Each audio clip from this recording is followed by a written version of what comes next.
Okay, so get this. We're going deep into a story about faith and community and some pretty serious dedication with the Gold Coast Hindu Cultural Association, Yeah. the GCHCA. Yeah. They just recently pulled off a big celebration for Maha Shivratri.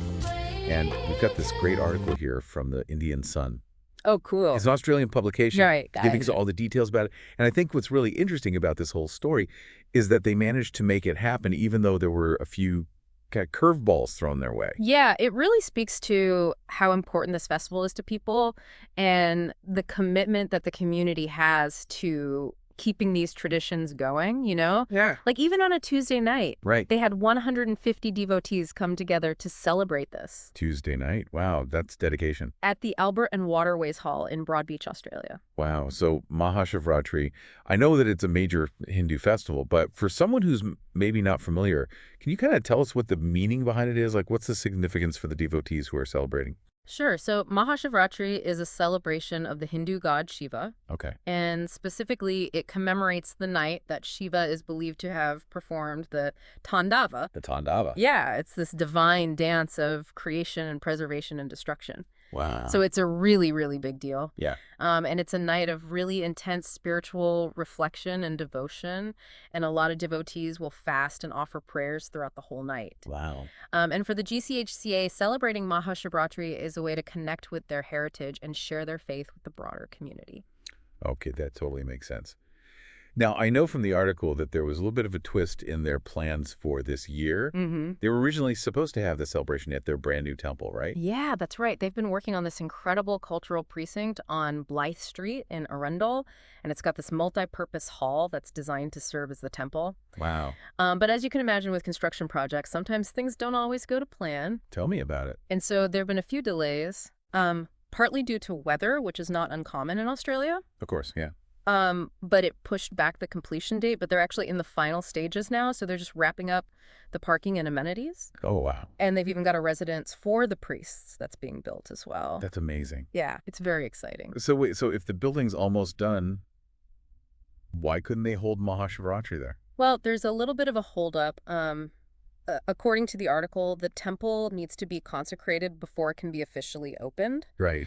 And this consecration can't happen until the toilet facilities are installed. Wait, so the toilets are holding up the consecration of a temple. That's kind of unexpected. Yeah, it might seem a little funny or like a really minor detail, Yeah. but it actually highlights something really important about this whole process. Okay.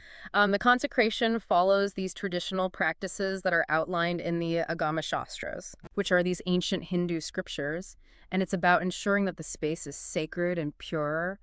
And there are very specific guidelines for everything, including the placement of the facilities, like restrooms. So it's not just about the physical building being done. It's also about making sure that everything is lined up with these really ancient traditions. Exactly. Yeah. You've got to respect that kind of dedication to detail. But it must have been a huge disappointment for the GCHCA to have to change their plans kind of last minute like that. Yeah, absolutely. But I think what's really impressive is they didn't let it stop them from celebrating. So Right. instead of canceling, they rallied the community and found a new location. That's great. And it sounds like the community really stepped up to help too, right? Oh, absolutely. The article mentions a few key players like Pandit Hari, who led all the ceremonies. Yeah. And then there was support from the Indian community of Gold Coast and GOPIO, which is another organization for the Indian diaspora. And then local businesses also pitched in, like Indian Empire Restaurant provided the catering, and wedding and party trends handled the decorations. It's really impressive to see that kind of community spirit. Yeah. You know, like turning what could have been a major setback into this really beautiful celebration. Yeah, totally. I'm curious, though, the article mentioned the chanting of Rudram and Shivashtakam and Lingashtakam. Mm-hmm. I have to admit, those are new terms to me. Yeah, so those are specific hymns and chants that are traditionally recited during Maha Shivratri. Okay. They're considered incredibly beautiful and really powerful, and they invoke different aspects of Shiva and this cosmic dance that we were talking about before. Okay. So, for example, the Rudram is considered one of the most ancient and powerful Vedic hymns, and it praises Shiva as like the source of all creation. Wow. And then you have the Shivashtakam, which glorifies Shiva's attributes, and the Lingashtakam, which praises the Shiva Linga, which is this sacred symbol representing Shiva's divine energy. Wow, that's fascinating. It adds another layer of depth and meaning to this whole celebration. And to think, even though they had to kind of adjust and go with a new venue, they still kept all of these really traditional elements alive. Yeah, It really makes you feel like you're there, it really does. experiencing it with them. It speaks to their desire to not just observe the festival, but to experience it fully and authentically, even with these unexpected challenges. Yeah, okay, so we've got this community. They're clearly super dedicated to building this amazing cultural precinct. Hmm. They overcome all these obstacles to celebrate Maha Shivratri. What's next in their story? Well, they're in the home stretch with the construction, but they still need to raise funds to get everything completely across the finish line. Right, the article mentions something about donations, right? Exactly. And they've set up a few different levels of giving. Okay. From something as symbolic as buying a brick for $10 all the way up to sponsoring a square meter of the temple floor for $5,000. Wow, And get this, donations to the building fund are tax deductible. that's incredible. So anyone can contribute no matter their budget. It's a reminder that every little bit helps, and together they can really make this vision a reality. Yeah. And you can really feel the community's excitement to finally have this dedicated space, for worship and for cultural connection. It's more than just a building. It's a symbol of their heritage and their future. Absolutely.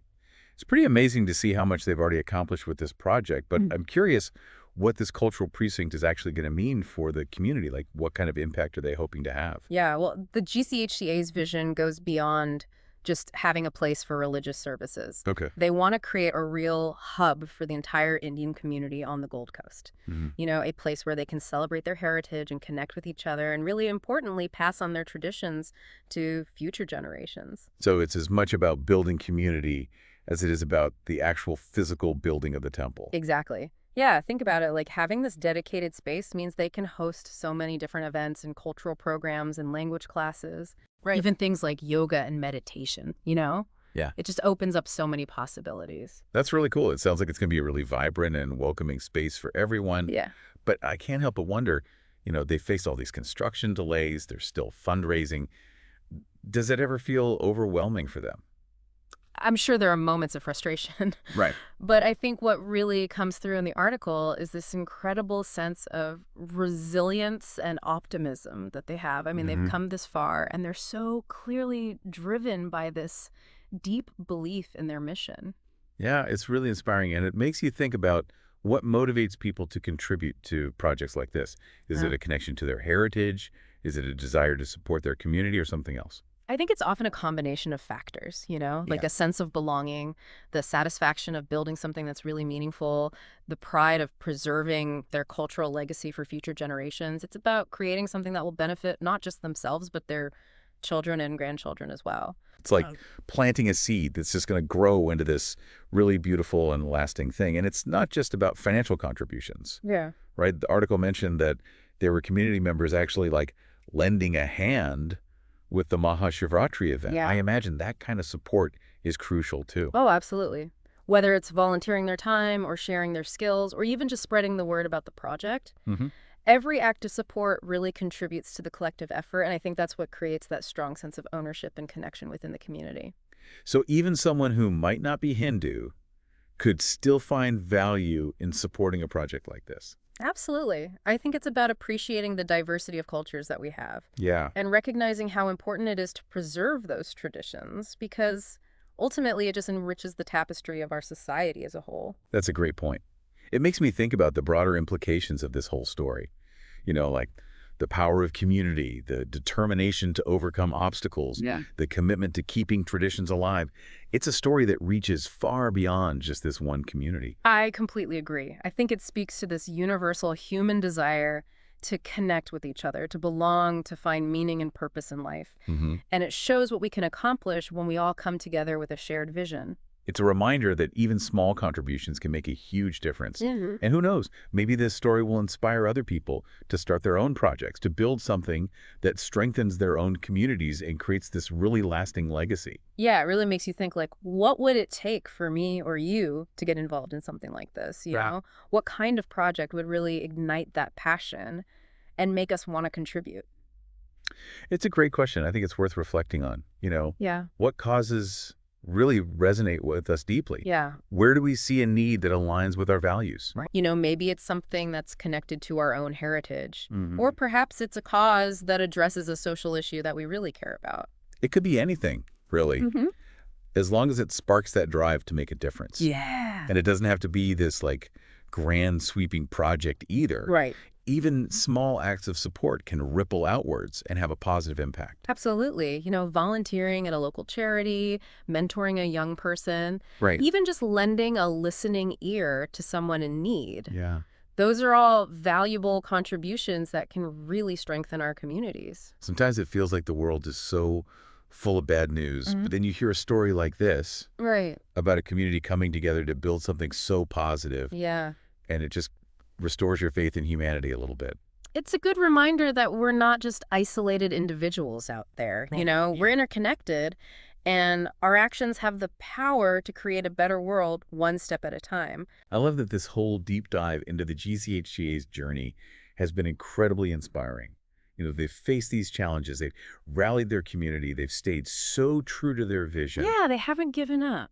It's a reminder that with perseverance and collective effort, even seemingly impossible dreams can become a reality. And it leaves us with a pretty powerful question to think about, Okay. what seeds of change can we plant in our own communities? Wow. What legacy do we want to leave behind?